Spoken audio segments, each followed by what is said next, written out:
Hello and welcome back to the CCENT journey with me, Ryan. In this next section, we're going to continue with the routing element of the CCENT and ICND1, and we're going to talk about the Inter-VLAN routing. This is also sometimes referred to as router on a stick. For those who don't know, you can contact me here on YouTube, on LinkedIn, or Twitter. Before we can get started and stuck into talking about Inter-VLAN routing, we need to just refresh our memories on VLANs and why Inter-VLAN routing is needed. And then we're able to put together what we've learned in the Layer 2 section, what we've learned so far in routing, and then understand Inter-VLAN routing. First up, a quick reminder for those who done Layer 2 a while back. VLANs is a logical separation at Layer 2. So you can see on the right hand side here, I have this diagram. This diagram could be split into two different VLANs connected to a single switch. Over here, we would have, let's say, VLAN 10, and over here, we would have VLAN 20. Remember, when we talk about VLANs, they're given an ID, and that ID is a numeric number, and we can associate a name against that VLAN. Let's say we'll call this one marketing and this one sales. But the actual device itself identifies it based on a numeric number, sometimes referred to as the VLAN ID. And the idea behind a actual VLAN is we have a layer 2 device, a switch, and instead of having a single switch for a single department, what we can do is break the switch up logically into two switches or into two VLANs. Normally, each VLAN has its own subnet. So we normally put, let's say, 192.168.0.0/24 for VLAN 10, and let's say 192.168.10/24 for VLAN 20. Each VLAN has its own subnet. And I put the word normally here because you can put multiple subnets in a VLAN, but it's not often done. One VLAN equals one broadcast domain. This is true even if we put multiple subnets. We need to get in our minds the separation between subnets and broadcast domains. Because if I put two subnets in VLAN 10, then if one of the subnets were to, let's say, ARP out to the all Fs, then everyone would receive that and process that packet. And that's why normally we only have one subnet per VLAN. So remember, VLAN 10, this will be a broadcast domain. VLAN 20, this would be a broadcast domain.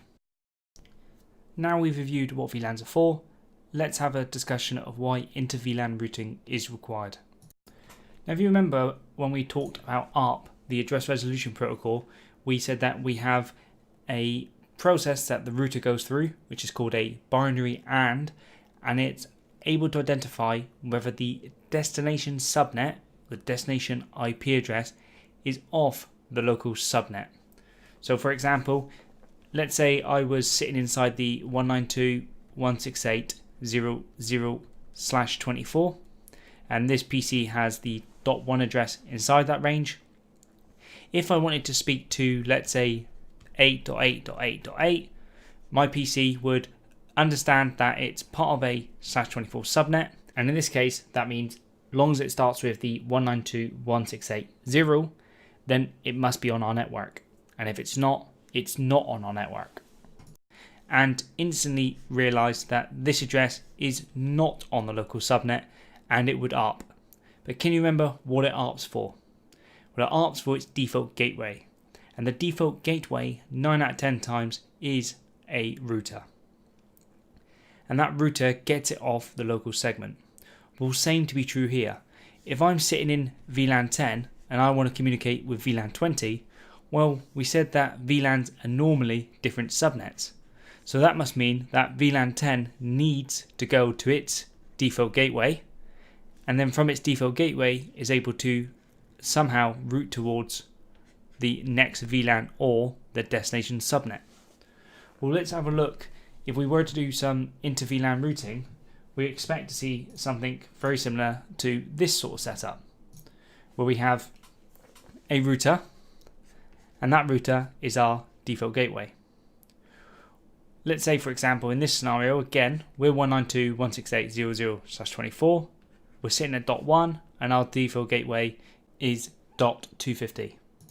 And now that's set up, we'd go towards this in order to reach 8.8.8.8 or anything outside that /24 subnet. Well, what if then we were to introduce a VLAN, let's say VLAN 20, just like we did with the top diagram.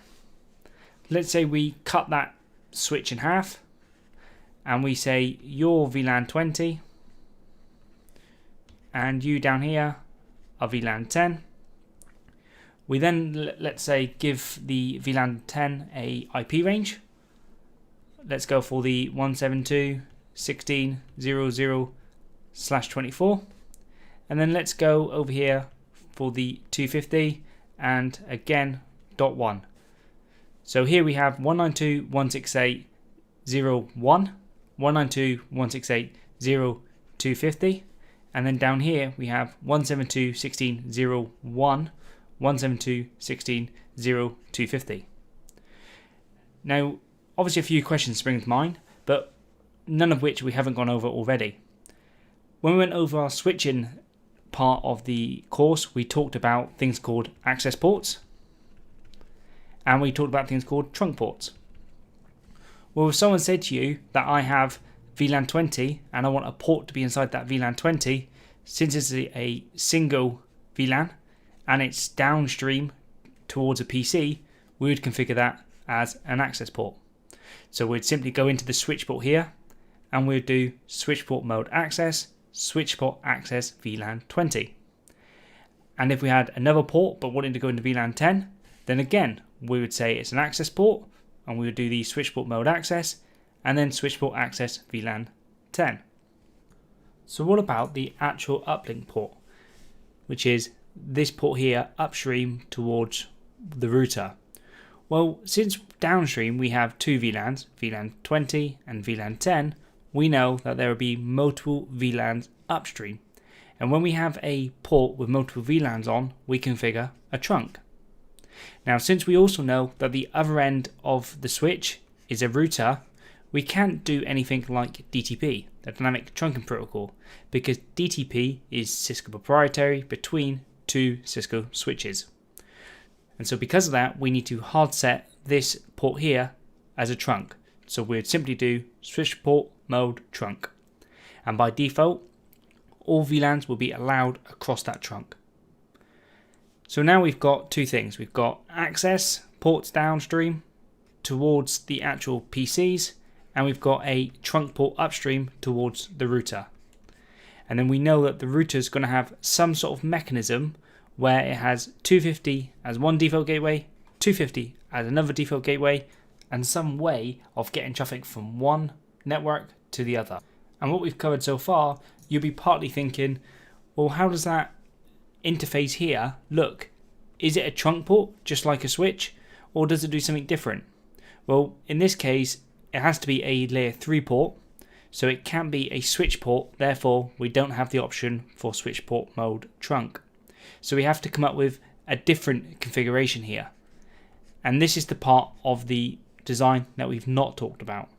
So we need to log into Packet Tracer and have a look how this design is actually set up and how it works. We know about the routing part. We know that both these actual networks will be shown in the routing table with the C, which is for connected, because both of them are directly connected to the interface. So we know that part, but what we don't know is the actual interface presentation. Would it be a trunk? Well, no, because trunks are for switches, because we use the switch port mode to actually configure that. So we need to look at how else we can do this. And this is where we're going to introduce some new concept called subinterfaces. And subinterfaces allows us to do inter-VLAN routing between two VLANs that terminate on the same interface. Now, if you look at the actual design itself of what we've put in place here, we've simply got this single cable, and we have traffic coming in the router and going back out the router, and this here is why it's sometimes referred to as router on a stick, because that's what we've got. We've got this stick here, essentially this trunk, and this trunk is what comes in and out of the router, and that's where it gets its name from. Okay, so here we are in Packet Tracer, and I've configured a few things already. All I've done is I've popped an IP address of .1 and .1 on both PCs. So that's the 192.168.0.1 here inside a /24 and a 192.168.1/24 configured here. I then have Fast Ethernet 2 and Fast Ethernet 1 configured in the respective VLANs. So I've got VLAN 10 set up for Fast Ethernet 0.1, VLAN 20 set up for Fast Ethernet 0.2, and then Fast Ethernet 0.3 uplink towards the actual router itself is a trunk. So let's just verify that looking at this switch configuration. We're going to do the show run, and you can see here I have Fast Ethernet 0.1, which is switchport mode access, switchport access VLAN 10, switchport mode access, switchport access VLAN 20, sorry. And then the best verification command is to look at the switchport output. Show interface Fast Ethernet 0.1 with the switchport keyword. And switchport mode is enabled, which means this is a layer 2 port, and it's been statically set as an access inside VLAN 10. Then we said Fast Ethernet 0.3 is the uplink towards the router. So if we change the show command to Fast Ethernet 0.3, you'll see that it's also configured as layer 2, but it's actually a trunk. Now the reason it's down at the moment is because if you look at the diagram, you'll notice that the uplink is actually red, and that's because I've not configured anything on the router, and the router by default has all its interfaces in the down state. So the first things first is let's bring up that interface on the router.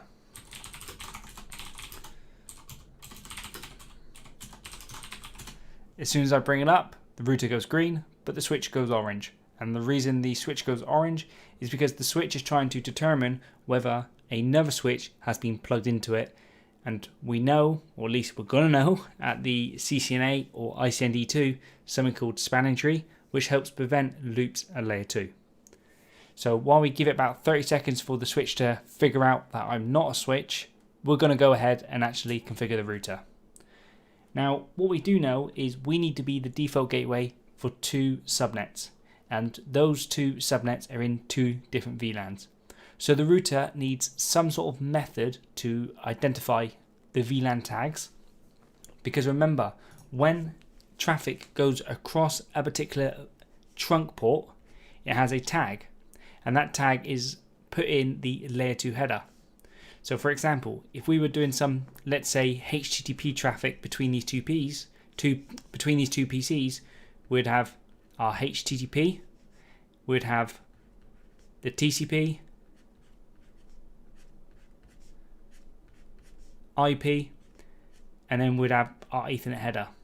And inside the Ethernet header, as it goes out the switch port will actually put a tag of the number to which the frame is a part of. So for example, if it came in on Fast Ethernet 0.1 and it's a part of VLAN 10, then the tag of 10 is put inside the Ethernet header. So we need to know that when it's received inbound on gig 00, we need some method to identify it's VLAN 10 versus VLAN 20. And we also need some method to have an IP address against that classification. And this is where sub-interfaces come into play. So what we need to do is create 2 sub-interfaces. And the way we do that is we go interface gig 00 dot, and then we give it a number. Now this number can be anything, but it makes sense to do the number based on the VLAN that we need to actually look for. So in this case, we're going to do gig 00.10. Now that doesn't necessarily say look out for VLAN 10. It tells us that we've actually created a logical interface underneath gig 00. What we need to do is the encapsulation.1q10. Now this means that if a particular frame is received on the physical interface of gig 00, then to send it towards the logical interface of gig 00.10. And here is where the IP address or the default gateway of that network will live. And since these are logical interfaces, we can make multiple logical interfaces and achieve both default gateways with VLAN separation on the same physical port. So if we go down and look at the running configuration, it's pretty straightforward. We have the gig 00. This is the physical port. So this is where our duplex and our speed sits. So any physical attributes. And then we have the logical attributes of the VLANs. We have the VLAN 10 interface and the VLAN 20 interface. Now because it's two separate interfaces, that means that when we look at the routing table, we're going to see two different egress interfaces. So if I do show IP route now, something that we've seen in the last couple of videos, you'll notice something quite interesting.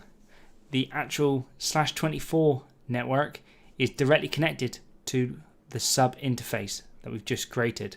Same to be true here. Now all of a sudden we have achieved two goals here. Not only does the router now know how to pass traffic between the two subnets, but it knows what egress interface to send out on. So this means if PC1, which is in the 192.168.0.0.24 network, sends all its traffic towards this router as its default gateway, trying to speak to the PC2 at the bottom here, inside the 192.168.1/24 network, then communication will be successful, because the router is aware of both networks, and providing both PCs have been set up with the router as its default gateway, then we would achieve inter-VLAN routing. So we go to the PC now, and we go to the command prompt, and we do the IP config to check out what my local IP is, what my default gateway is, and we'll go across to the other PC and do the same. We can see that we have two PCs with default gateway set up, and they're in two different /24 subnets with the default gateway towards the router we just configured. Well, first of all, can we ping our default gateway at both sides? Yes, we can. And since the router, which is the default gateway, knows about both destinations, that means we should be able to have some sort of connectivity between the actual PCs themselves, which we do. So that proves that interconnectivity is actually working from PC1 up the access port, across the trunk, in one sub interface, route back out the other sub interface, back down the trunk towards the access. So the verification of this would be, look at our routing table, and we need to make sure that the interface itself is in the up state by doing the show IP interface brief, and we can see it's in up. This tells us that layer 1 is up as expected and layer 2 is up as expected, and because of that they both get installed into the routing table. And because they're directly connected routes, we know that there is no need for any dynamic routing. The router already knows how to get there. We just need to make sure that the switch is configured correctly with an uplink trunk. It's not using any sort of dynamic trunking protocol, DTP, in order to negotiate a trunk, because it will never negotiate, because I'm a router and I'm not a switch. And we need to make sure that we have our sub interfaces set up. And again, one of the most important bits about sub interfaces, this here, this number, .10, can be any number. The bit that's important is the encapsulation. This encapsulation links it to the VLAN, not the sub interface number.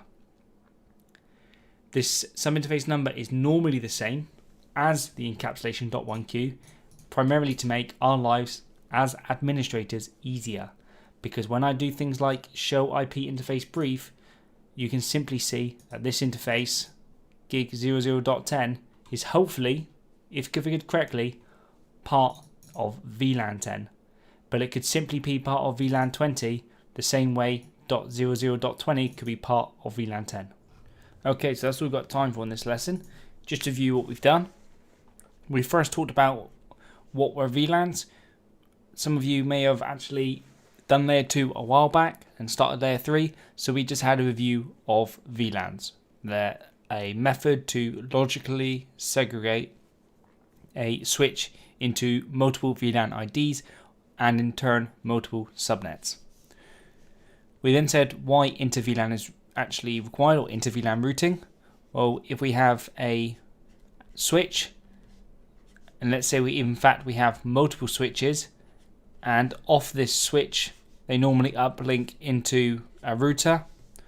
Well, we need some method where if each switch has multiple VLANs, how is traffic from one VLAN gonna actually traverse to another VLAN?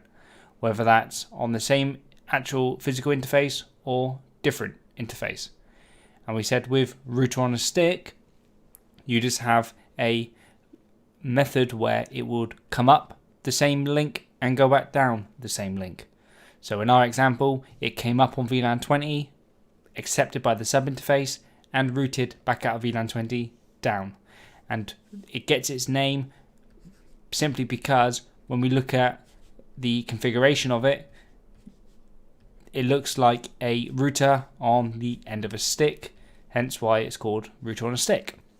And we need VLAN routing because obviously VLANs are layer 2, and we need a layer 3 device to allow us to communicate between those VLANs. We went to the configuration steps. We said we need to have a router that has sub interfaces, and those sub interfaces would connect downstream into a switch, and that switch has to be set up with a trunk because between the switch and the router we're going to have multiple VLANs, and we know that VLAN tagging is used across that trunk port. And then we also said downstream to the individual PCs in different subnets, this is an access port, and these access ports are normally part of 2, 3 or multiple different VLANs where the PCs sit, and the PCs all have the default gateway towards their respective sub interface on the router, and the router would route between the actual interfaces known as connected routes inside the routing table. And then to sort of finish up, we jumped into Packet Tracer and we configured it. We looked at the configuration steps of the switch, the PCs and the router itself, and then some basic verification. We talked about the importance of having the encapsulation.1q command versus the naming convention of the sub interfaces, and the importance of the correct switch configuration. Make sure that you understand what's happening as an overview and why Inter-VLAN routing is required, but also make sure that you understand about sub interfaces, how to configure them, why they not are showing in the routing table, maybe because an interface is down. Make sure that you know the difference between sub interfaces and the encapsulation command. Make sure you know about trunking and access and why you can't use DTP, the dynamic trunking protocol between the switch and the router. I'd highly recommend you download Packet Tracer and start with some of the examples that we're seeing as we move on throughout the course. I hope this has been informative. I'd like to thank you for viewing, and if it has been, please do like and subscribe.